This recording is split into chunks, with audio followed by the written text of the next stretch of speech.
Bonjour mesdames et messieurs et bienvenue à votre bulletin de nouvelles du 17 janvier 2022. Eh bien oui, aujourd'hui ce fut notre première tempête hivernale et vraiment une grosse bordée comme ça faisait, on nous a dit, environ 4 ans qu'on n'avait pas eu vraiment une telle quantité de neige.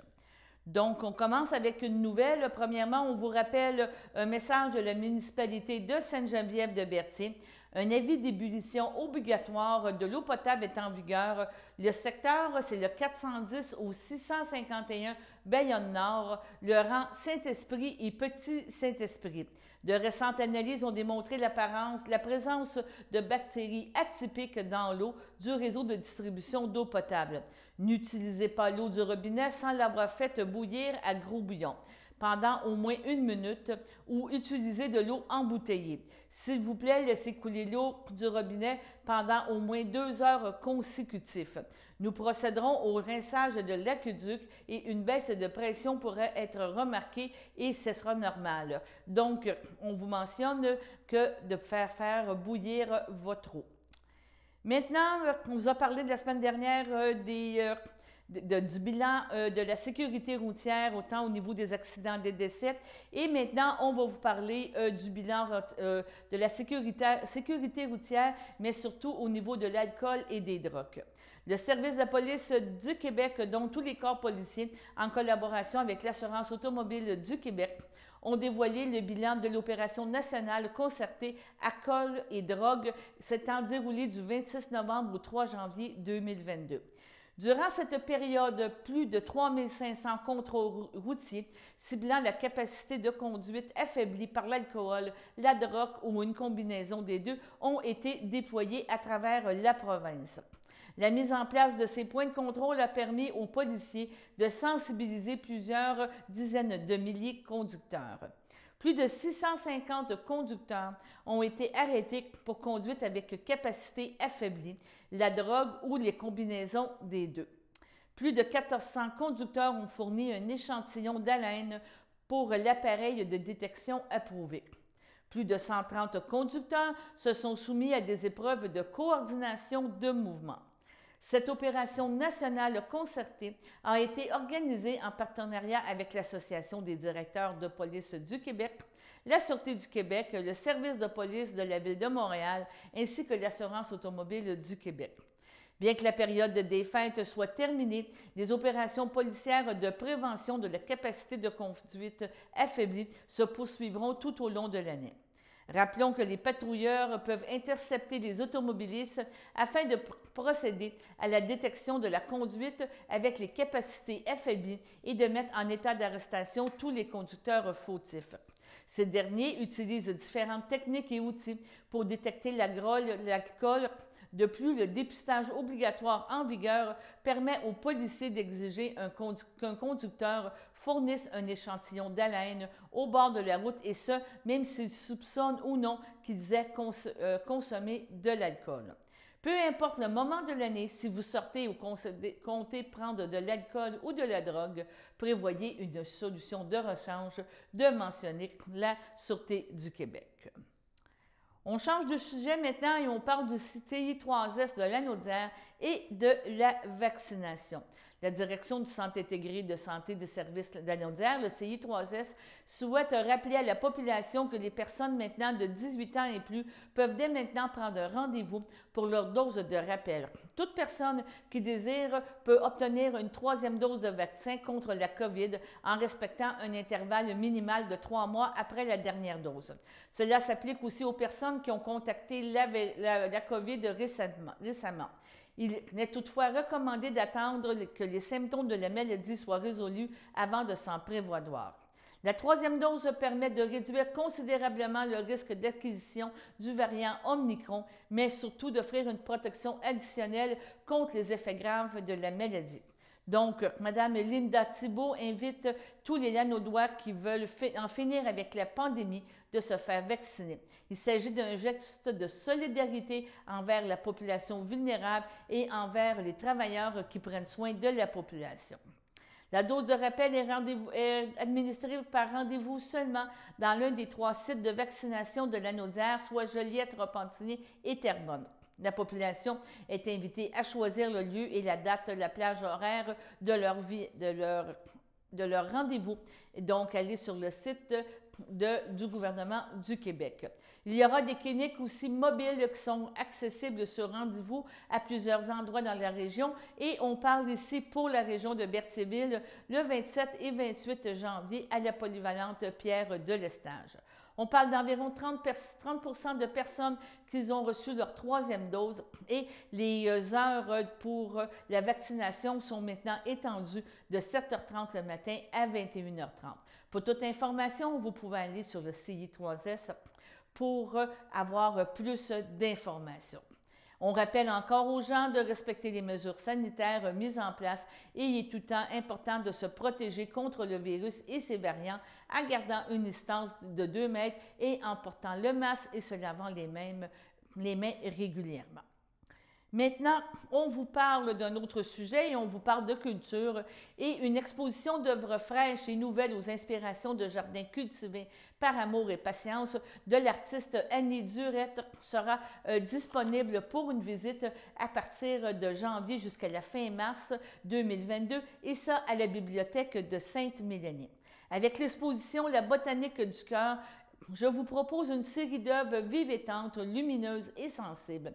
Un hommage et un regard sur les petits et grands jardins secrets ou partagés, cultivés avec amour et patience par un jardinier. Il y a des amours foisonnants, vibrants, des amours qui s'étiolent lentement et qui offrent des bouquets surprenants. Donc, l'artiste, Mme Annie Durette, nous présente des œuvres variées sur toile, sur bois ou sur papier, comme une ode à l'amour et à la beauté, des petites fleurs sur la neige en attendant le printemps, donc elle nous offre ses plus beaux bouquets. Le vernissage aura lieu en présence de l'artiste le 16 février. Les places sont limitées et vous pouvez prendre une réservation en allant directement sur le site de la bibliothèque de Sainte-Mélanie. On vous rappelle que la bibliothèque est située au 940 principal à Sainte-Mélanie et que la bibliothèque est ouverte le mardi de 15h30 à 17h30, le mercredi de 15h30 à 19h30 et le dimanche de 9h30 à midi. Pour information, 450-889-5871, le poste 239. Maintenant, on vous parle d'une autre activité qui va avoir lieu à la Chasse-Galerie à Lavaltrie et ce sera le monologuiste Nicolas Paquin, spécialisé dans les récits de vie qui témoignent de la Seconde Guerre mondiale, qui s'installe en résidence à la Chasse-Galerie de Lavaltrie entre le 17 et le 19 janvier. Objectif, capter le monologue L'Archange déchiré et présenter un spectacle touché-coulé qui aura lieu le 19 janvier au soir et ce sera en virtuel. L'Archange déchiré est un récit de 7 membres de l'équipage d'un bombardier qui s'est écrasé au décollage le 18 décembre 1944. L'un des mitrailleurs était René Larivière, originaire de Sainte-Marie-Salomé. Donc, de mentionner M. Nicolas, pour moi, raconter cette histoire et faire sortir de l'ombre un visage de ce garçon, c'est une occasion de ramener à la région un de ses héros, de mentionner M.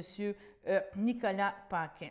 Donc, ce sera vraiment en allant sur le site de la Chasse-Galerie que vous pourrez avoir les informations et vous pourrez vous inscrire pour cette diffusion web qui aura lieu le 19 janvier au soir. C'est une invitation à tous. Et maintenant, allons à la première pause.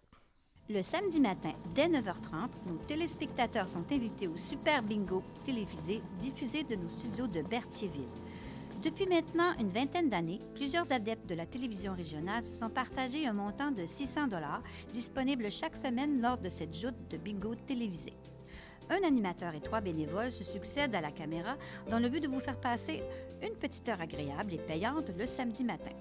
On peut se procurer les cartes de jeu chez les dépositaires autorisés participants, c'est-à-dire à Berthierville, le dépanneur Formule 1 rue Gilles Villeneuve, le marché IGA Extra sur la rue Gabrielle-Brissette, le marché Métro rue Notre-Dame, la pharmacie Proxime rue Frontenac, le garage Pétroté sur la rue Gilles Villeneuve et à Saint-Ignace de Loyola, le marché Aldo rang Saint-Michel, le dépanneur Le Magasin Esso sur le chemin de la Traverse, C'est un rendez-vous tous les samedis matins à 9h30 sur les ondes de CTRB, votre télévision régionale et communautaire.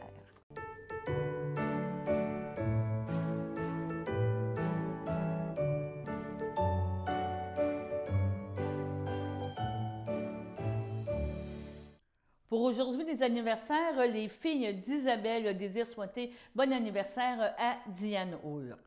En deuxième partie d'émission, nous vous présentons une entrevue que nous avions réalisée en septembre avec M. Boudreau et ainsi que Christian Paquin-Coutu du CABA qui nous présente l'activité S'amuser au musée. Vous allez remarquer qu'il n'y a pas de distanciation sociale, oui, parce que les règles étaient changées. On parle d'activités par la suite, quelques-unes ont eu lieu, mais c'est surtout pour vous rappeler le concept de s'amuser au musée et que jeudi qui arrive, il y aura encore une conférence faite par M. Boudreau et ce sera possible de la visionner avec le Facebook Live du CABA. Écoutons cette entrevue. Je suis en compagnie de Christian Paquin-Coutu. Bonjour, Christian. Bonjour. Directeur adjoint au CABA, c'est bien ça? Exactement. Et M. Boudreau, qui est, on pourrait dire, un conférencier émérite maintenant au CABA. Parlez-nous, monsieur, justement, monsieur Boudreau, de votre expérience en histoire de l'art et de tout ce qui touche, on pourrait dire, les musées et tout. D'accord. Bien, d'abord, comme j'étais encore petit garçon, que je m'intéressais à l'histoire de l'art, quand il y avait des revues à la maison où il y avait des reproductions d'œuvres d'art, je les découpais et je les mettais dans mon scrapbook. Comme on disait aujourd'hui, oui. J'appelais ça ma collection privée. OK. Plus tard... Ça coûte moins cher. Oui, exactement. Plus tard, j'ai suivi des cours à l'Université McGill en histoire de l'art, au Cégep Maisonneuve, plusieurs cours, et aussi à l'Université de Montréal dans le cadre des belles soirées. J'ai suivi nombre de cours sur l'histoire de l'art. Alors, j'ai un minimum d'expérience dans ce domaine-là. Et ensuite de ça aussi, j'ai donné à peu près 15 conférences sur les voyages que j'ai fait à travers le monde. Oui, bien c'est ça. Et souvent, quand je visitais les capitales, il y avait des grands musées, bien, j'y allais. Comme par exemple à Paris, le Louvre, le musée de la Gare d'Orsay, le musée Rodin, etc. À Florence, la Galerie des Offices, l'Académia, etc. Donc, vous êtes allé voir en vrai qu'est-ce que vous aviez mis dans votre scrapbook. Oui, exactement. Comparer si la photo était bonne et si tout. C'était vraiment ça, là. Exactement. Puis aussi, l'idée m'est venue de donner ces conférences-là au début de l'été. Parce que je me suis dit, dans le cursus scolaire au Québec et aussi ailleurs, il n'y a pas de différence. On peut faire des études même universitaires sans jamais trouver sur notre chemin un cours d'histoire de l'art. Je trouve que c'est une lacune qui manque à notre société et je voulais combler un peu cette lacune en donnant des conférences pour initier les gens au monde de l'art parce que c'est un monde où il y a des richesses inouïes, un peu comme la musique finalement. Mais ça suit aussi, on parle d'histoire de l'art, mais ça suit aussi l'évolution, on pourrait dire, des peuples et des choses. Tu sais, quand, comme vous dites, tu es allé faire des officines et tout, quand tu vas voir ces expositions-là, ou même à Paris, au Louvre, tu découvres comment je pourrais dire, l'évolution de la population, parce que au début, les peintures étaient comme les photographies ou les photoreportages qu'on a aujourd'hui. Ah oui, donc, ça représentait la vie, ça représentait l'art de vivre des gens de l'époque. Les arts visuels représentent très bien l'histoire de l'humanité, de la civilisation. C'est ça. Donc, que tu as l'histoire de la civilisation, de l'humanité.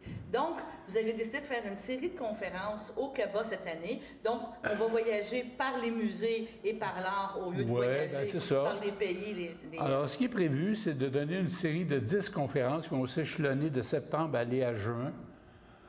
Donc, une par mois environ.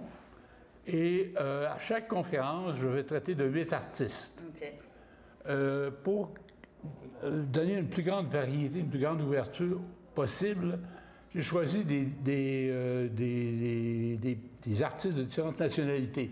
Il va toujours y avoir un Anglais, un Français, un Italien, un Espagnol, un Américain, un Québécois et aussi un de d'autres nationalités à travers le monde. Et des 10 conférences, il va en avoir 8 qui vont porter sur la peinture et 2 qui vont porter sur la sculpture. Et c'est ça, et à chaque représentation, je vais projeter, en plus de parler de la vie de l'artiste, je vais projeter au moins 15 diapositives de chaque artiste, des œuvres de chaque artiste. Okay. Fait qu'au bout de l'année, ça va donner un total d'à peu près 80 artistes que les gens vont connaître et ça va former une bonne base pour aller plus loin si les gens le disent. Est-ce que vous donner un diplôme à la fin? Je ne peux pas dire, avez-vous la possibilité d'offrir un diplôme? À chaque conférence, à la fin de chaque conférence, il va y avoir un quiz. Ah!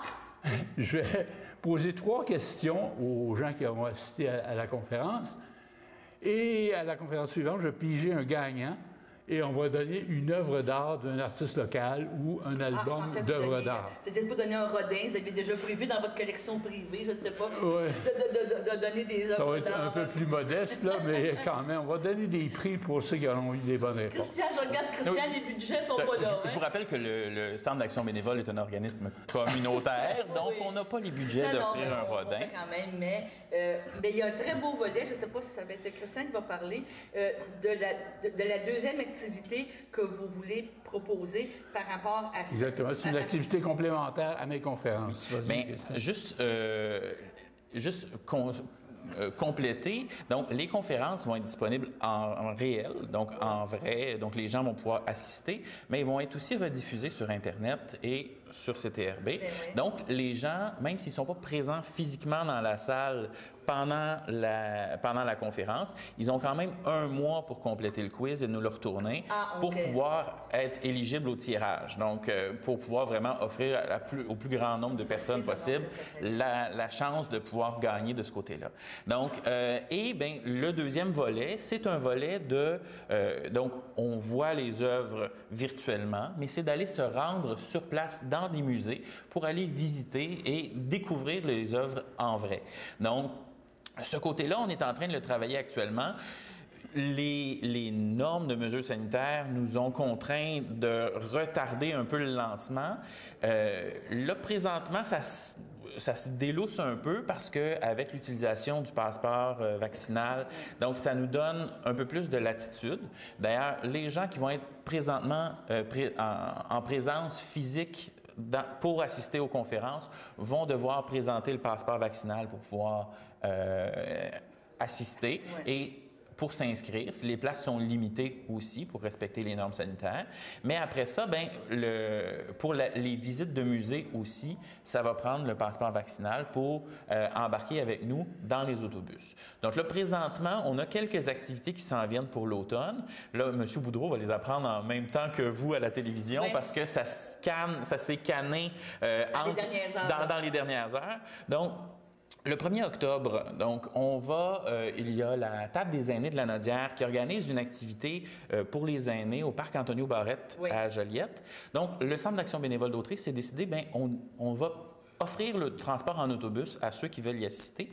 Et sur place, il va y avoir une activité qui va être organisée par le Musée d'art de Joliette. Oui. Donc, et c'est une activité de création collective, de médiation collective. Donc, ça vient se joindre un peu à cette idée-là de s'amuser au musée, puis de toucher à l'art et de le vivre en vrai. Donc, ensuite, au mois d'octobre, on va avoir la date reste à déterminer, mais ce sera comme les conférences, un jeudi après-midi. Donc, on s'en va au Musée d'art de Joliette pour avoir une visite guidée avec un atelier de création aussi sur place. Et au mois de novembre, on devrait aller à l'espace à Repentigny, la galerie d'art. Diane Dufresne. J'avais Denise Pelletier, mais c'était pas la bonne affaire. Donc, à l'espace Diane Dufresne, où est-ce qu'il va y avoir une activité, une exposition avec Armand Vaillancourt. Donc, ça risque d'être fort intéressant. Donc, on devrait aller là au mois de novembre. C'est des transports par autobus. À partir de Berthierville, on peut prendre les gens sur le chemin et on va faire vraiment la sortie au tarif réduit. Donc, c'est vraiment pour relancer les activités. Les gens sont ennuyés de bouger, de sortir. Il faut recommencer à vivre. Exactement. Qu'on écoute justement, tu parlais tantôt de M. Dubé, M. Legault, il va falloir s'habituer à vivre avec ces situations-là et avec le passeport vaccinal, je pense que ça nous permet une certaine largesse. Là. Exactement. Bien, c'est pour ça, c'est pour justement relancer les activités puis se permettre d'accueillir le plus de gens possible puis de leur donner la chance d'être en contact avec l'art pour vrai, que le centre, bien, on s'est dit qu'on allait payer les autobus. Donc, les gens vont payer leur entrée sur place, tarif de groupe, donc c'est moins cher que s'ils y allaient par eux-mêmes. Et puis, bien, nous, on va s'organiser de fournir l'autobus pour se rendre sur place pour les sorties. J'imagine que M. Boudreau va les accompagner. Vous avez déjà prévu? À l'occasion, mais j'ai été étonné de voir à quel point il y a nombre de musées au Québec dont j'ignorais même l'existence. Il y a un musée d'art à Sherbrooke, à Saint-Jérôme, à Baie-Saint-Paul, à Joliette, évidemment, à Repentigny maintenant, à Ottawa. Évidemment, on ne parle pas de Montréal et de Québec, mais beaucoup de musées à visiter. Est-ce que je peux vous poser en dernière question? Ce n'est pas une colle, c'est votre question d'examen, disons. Okay. Vous avez, bon, vous allez dire que vous allez parler quand même d'artistes québécois. Avez-vous, à date, parce que comme vous connaissant vos devoirs et vos travaux sont déjà pas mal avancés, avez-vous eu votre coup de cœur ou votre belle découverte? Tantôt, on parlait d'Armand Vaillancourt. Avez-vous quelqu'un qui vous a un peu plus marqué avec les recherches que à la vous première avez conférence d'artistes québécois dont je vais parler, c'est une japonaise. C'est Miyuki Tanobe, qui, évidemment, est née au Japon, qui a émigré au Québec dans les débuts des années 70, je pense. Et c'est une femme qui a fait une œuvre considérable. Elle peint dans des quartiers populaires comme Pointe-Saint-Charles, c'est son quartier préféré de Montréal. Elle peint des scènes de rue, mais d'une façon naïve. C'est un art naïf qu'elle produit. Et cette femme-là, elle a gagné elle est membre de l'Ordre du Canada, de l'Ordre du Québec, elle a gagné de multiples prix, puis elle a exposé un peu partout à travers le monde. Fait que je vais parler d'elle, je vais parler aussi de Jean-Paul Lemieux, de Ozias Leduc, etc., Serge Lemoine. Donc, on a bien hâte, justement, avec collaboration avec vous, comme toujours, de présenter ça à nos auditeurs et on invite. Il reste encore quelques places, j'imagine, Christian, pour assister en présentiel? Pour assister en présence, oui, parce qu'on l'annonce là présentement. Donc, la première conférence, le 23 septembre prochain, donc c'est jeudi prochain. Alors, gênez-vous pas.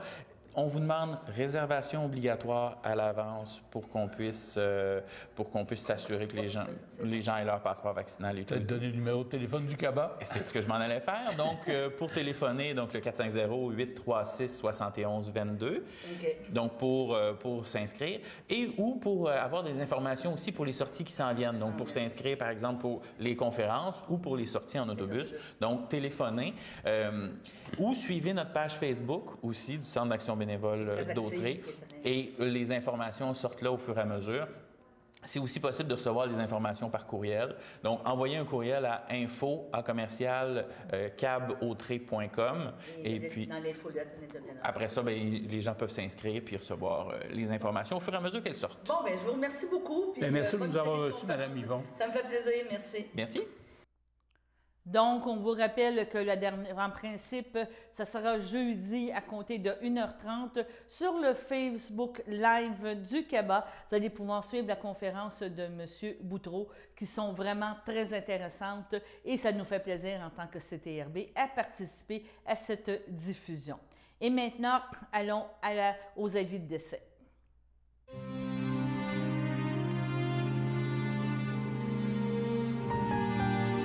À son domicile, le 12 janvier, à l'âge de 86 ans, est décédée Mme Cécile Brissette, épouse de Robert Champagne, demeurant à Berthierville.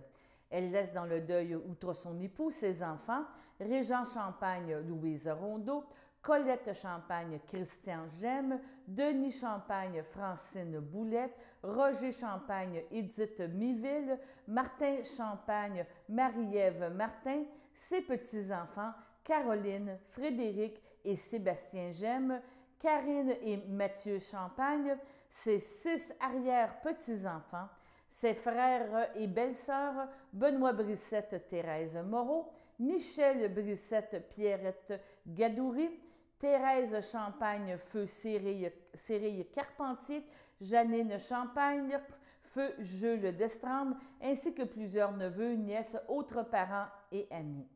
En raison des mesures sanitaires de la santé publique actuelle, la famille a décidé qu'une célébration aura lieu en toute intimité le dimanche 23 janvier au complexe funéraire Eftério et ce, sur invitation.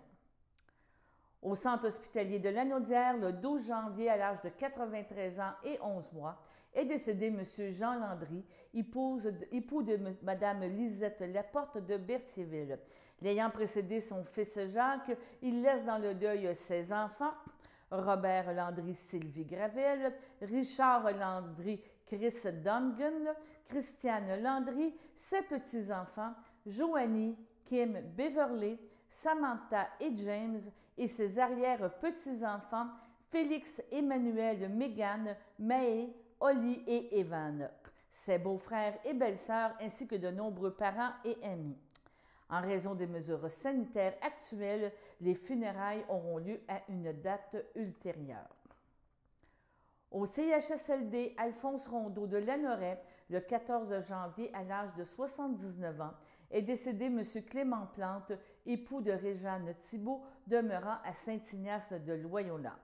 Il laisse dans le deuil, outre son épouse, ses enfants, Guy Plante, Catherine Coulombe, Christian Plante, Nancy Coulombe, Héléna Plante, Pierre-Luc Côté, ses petits-enfants, Frédéric Plante, Jonathan Laliberté, Marie-Ève Plante, Antoine Marceau, Béatrice Plante, Émile Plante, Rosemary Plante, Alice Plante.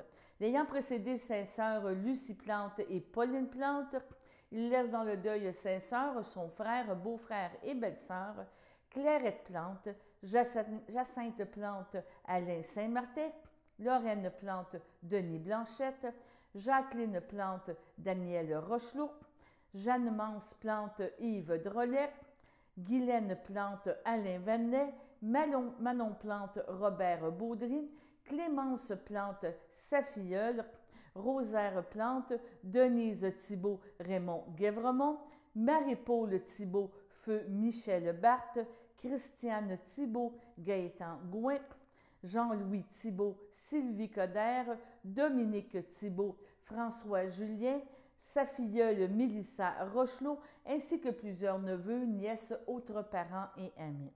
La famille tient à remercier tous les employés du 3e étage du CHSLD Alphonse Rondeau de Lanoret. Un accueil aura lieu le samedi 5 février dès 13h au complexe funéraire de Berthier, de Efterio de Berthier, en toute intimité.